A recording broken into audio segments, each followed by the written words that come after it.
Saul. Le roi lui a remis. À cause de sa force et son courage, le roi lui a remis son armure déjà. Sans le savoir. Vous savez, des fois, les domaines prophétiques vous amènent à certaines choses que vous faites sans le savoir que vous êtes dans ces domaines-là. Ah ben, comme les choses que j'ai vues cette nuit-là. Ouf, trop compliqué. Alléluia. Amen. Amen. Alléluia. Amen. Maintenant, il dit, David s'est dit l'épée de Saul par-dessus ses habits, voulu marcher, mais il n'avait pas encore essayé. Il dit à Saul, je puis marcher avec cette armure. Je ne suis pas habitué à ça, je ne suis pas accoutumé à ça. Il prit avec lui son bâton et choisit dans les torrents 5 pierres polies, les mit dans sa gibecière des bergers et dans sa poche, puis sa fente à la main, sa lance-pierre à la main, et il s'avança vers les Philistins. Les Philistins s'approcha peu à peu de David, et l'homme qui portait son bouclier marchait devant lui. Et les Philistins regardaient, lorsqu'ils aperçurent David, il le méprisa. Et voyant qu'en lui qui est un enfant blond et d'une belle figure. Les Philistins disent à David, suis un chef pour que tu viennes avec moi avec le bâton. Après l'avoir maudit, il ajouta, viens vers moi, je donnerai ta nourriture aux oiseaux du ciel et aux bêtes des champs. David dit aux Philistins, ce qui est important, tu marches contre moi avec l'épée, la lance et les javelots.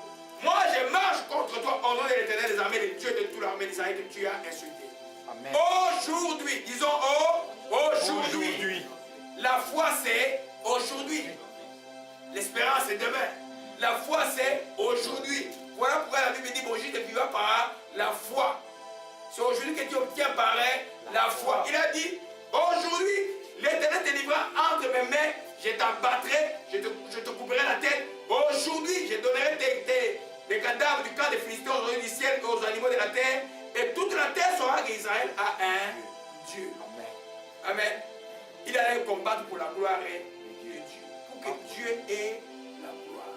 Amen. Les succès, je sors un peu du sujet, les succès d'un chrétien qui doit savoir mettre toute gloire à Dieu est effacé.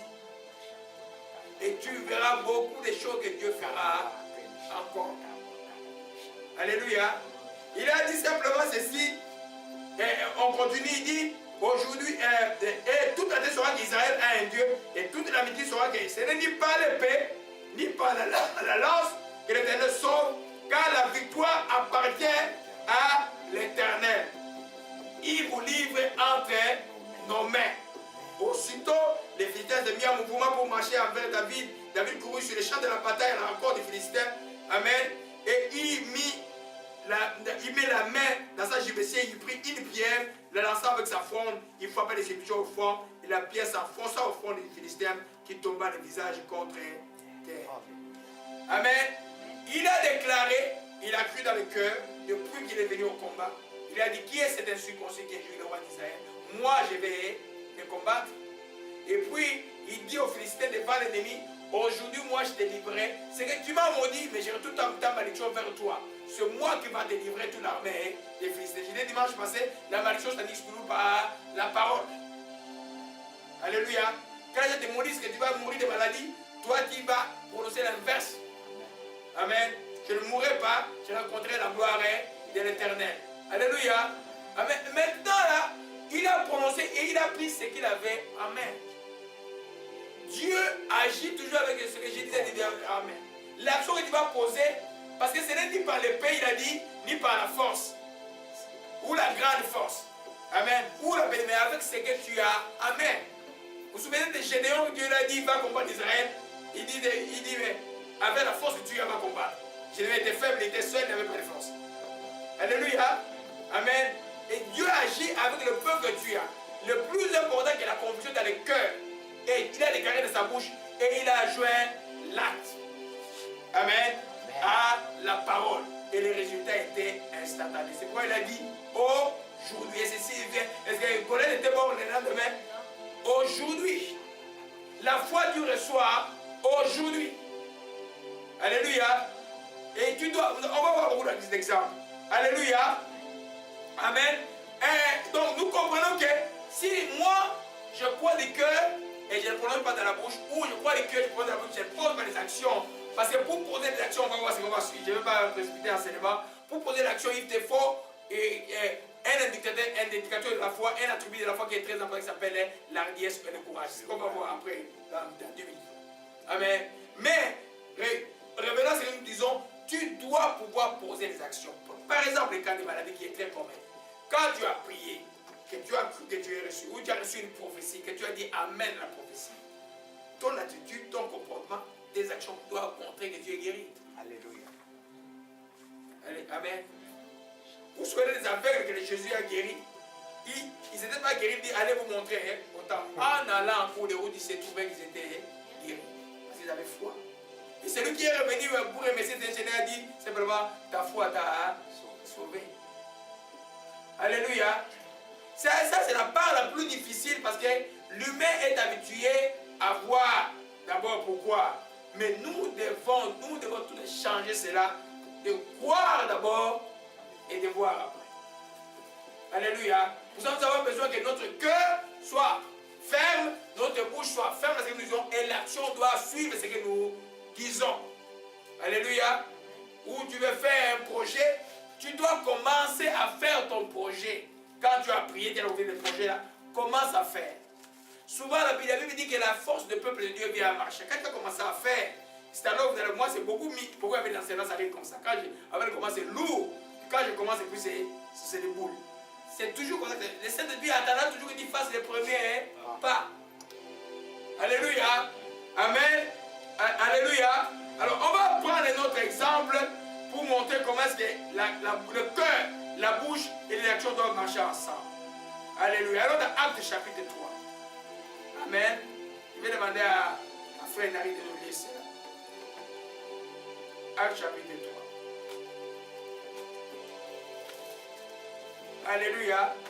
Tu peux nous lire à partir du verset 1 jusqu'au verset 7.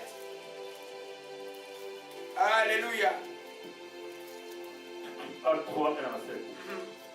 Premier miracle apostolique, le boiteux guéri. Pierre et Jean montaient ensemble au temple à l'heure de la prière. C'était la 9e heure. Il y avait un homme boiteux de naissance qu'on portait et qu'on plaçait tous les jours à la porte du temple appelé la Belle, pour tu demandes l'aumône à ceux qui entraient dans les temples. Cet homme, voyant Pierre et Jean qui allaient y entrer, leur demanda l'aumône. Pierre, de même que Jean, fixa les yeux sur lui et dit, regarde-nous. Et il le regardait attentivement, s'attendant à recevoir de quelque chose. Alors Pierre lui dit, je n'ai ni argent ni or, mais ce que j'ai, je te le donne. Au nom de Jésus-Christ de Nazareth, lève-toi et marche. Et le prenant par la main droite, il les fit lever. Au même instant, ses pieds et ses chevilles devinrent fermes. Amen. Amen. Est-ce que nous voyons mes bien-aimés? Amen. Alors Pierre lui dit, je n'ai ni argent ni or, ce que j'ai, je te le donne. Au nom de Jésus-Christ de Nazareth, lève-toi. Vous savez que, vous avez jamais prié pour les paralytiques, moi j'ai déjà prié pour les paralytiques. Alors si, des fois, tu es dans la dimension de la foi, tu commences à regarder quelqu'un avec les jambes minces et tout ça, ça ne va jamais s'opérer. Il faut que la foi, lui a la foi de recevoir ce qu'il dit. Mais c'est la foi qui communique avec la foi qui se passe dans ces cas-là. Le monsieur avait les yeux fixés sur lui, il s'attendait à recevoir quelque chose. Et il dit, non, ce que tu attends, nous avons plus que ça. Je te dis maintenant, au nom de Jésus-Christ de Nazareth, lève-toi et marche. Pierre et Jean avaient la foi dans le cœur et Pierre a prononcé cela. Amen. Alors maintenant, pour aider la foi de l'autre, qu'est-ce qu'il a fait pour? Il a posé l'action. Imagine-toi si tu n'as pas tu poses l'action que la personne tombe. Alors, vous comprenez un peu? Mais ça ne rate pas. La foi ne rate pas. Vous voyez, c'est pourquoi nous devons bannir quoi? La crainte et la peur. Vous voyez, tous les enseignements que je donne là, ce n'est pas par hasard là. Tout l'enseignement de l'année, c'est une préparation à grande chose. Tout l'enseignement qui a suivi la peur, la sanctification, une préparation à une grande chose. S'il y a ceux qui ne suivent pas, qui n'ont jamais suivi, rien. Il faut aller réécouter. Prenez les versets qui sont là-bas, méditez ça. Alléluia. Il dit, au nom de Dieu, lève-toi et marche, et puis tiens la personne. Amen. Des fois, tu trouves que c'est un peu étonnant que la personne se lève. Amen. Parce que des fois, tu doutes un peu. Mais il faut vraiment bannir la foi. Pierre avait la conviction que quand il parlait à cet homme, est-ce qu'il savait qu'il rencontrait cet homme en cours de route? Non. des gens qui vivaient une vie sanctifiée. Ils allaient où? Au temple. Pourquoi? Pour prier. Mais il vient en cours de route, quelqu'un demande un problème, il dit lève-toi et marche. Ce qu'ils savaient, ils avaient Jésus qui savait qu'il a tenu par la main, il a dit. Amen. Vous voyez que le cœur, la bouche et l'action. Amen. Pour l'action, mes bien-aimés, on va se lancer tout à l'heure, vous avez besoin de courage, d'hardiesse. Amen. La foi sans courage, sans hardiesse, ça ne sert à rien. On va voir l'hardiesse tout à l'heure. C'est extrêmement important.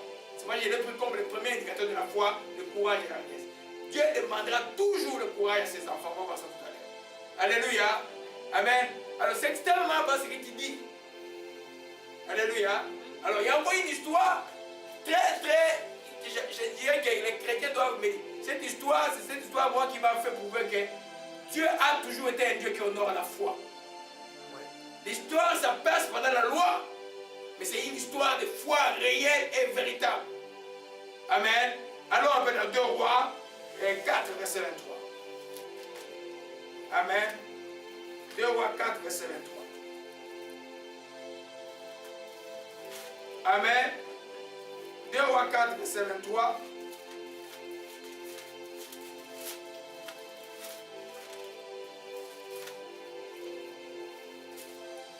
Alléluia. Non, je vais juste expliquer le contexte. Amen. On parle de la femme Sunamite. Amen. Une femme de Sunem. C'était une femme de distinction. Ce qu'on appelle une femme de distinction, c'est pas comme moi j'ai entendu, c'était genre. Du coup, vous avez des groupes qui appellent les femmes, il y a un groupe de femmes qui appelle femmes de qualité. Mais la définition de femme de qualité, ce n'est pas la définition biblique de femme de qualité. Et la définition de femme biblique de qualité, la définition de femme de qualité, c'est une femme qui vit pour Dieu. Non, la Bible, quand ils ont parlé de femmes de qualité, là, les temps de Jésus, c'est des temps qui étaient des femmes qui étaient socialement élevées et qui sont oui, qui avaient les moyens. Alors, elle avait les moyens, cette femme-là. Et puis le prophète partait, elle a reçu le prophète. Elle a reçu le prophète maintenant, et maintenant le prophète dit, mais regarde,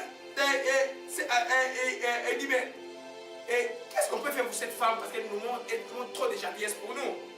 Alors Géasi dit, elle n'a pas d'enfant. Et puis le prophète Élisée appelle la dame pour dire que en cette même année, l'année prochaine, tu embrasseras un fils. Amen. Le prophète a parlé. Alléluia. Mais maintenant, la femme devient enceinte et puis un jour, cet enfant-là mourut. C'est ce qui nous intéresse, on va aller rapidement. Alléluia.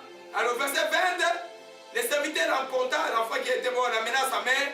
L'enfant resta sur les genoux de sa mère jusqu'à midi et il mourut. Il monta, le coucha sur les lits de l'homme de Dieu, ferma la porte sur lui. C'est autre chose, je vais vous apprendre. C'est un autre principe qui va enseigner après.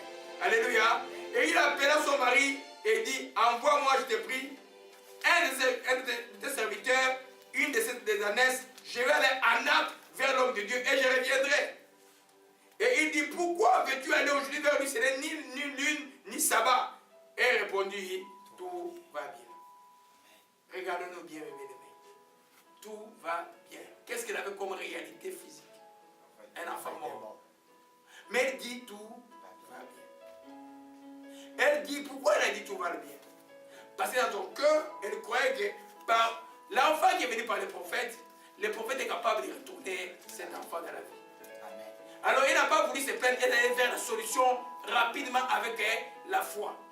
Qui a une solution qui est compliquée, tu vas rapidement avec Dieu, avec la foi.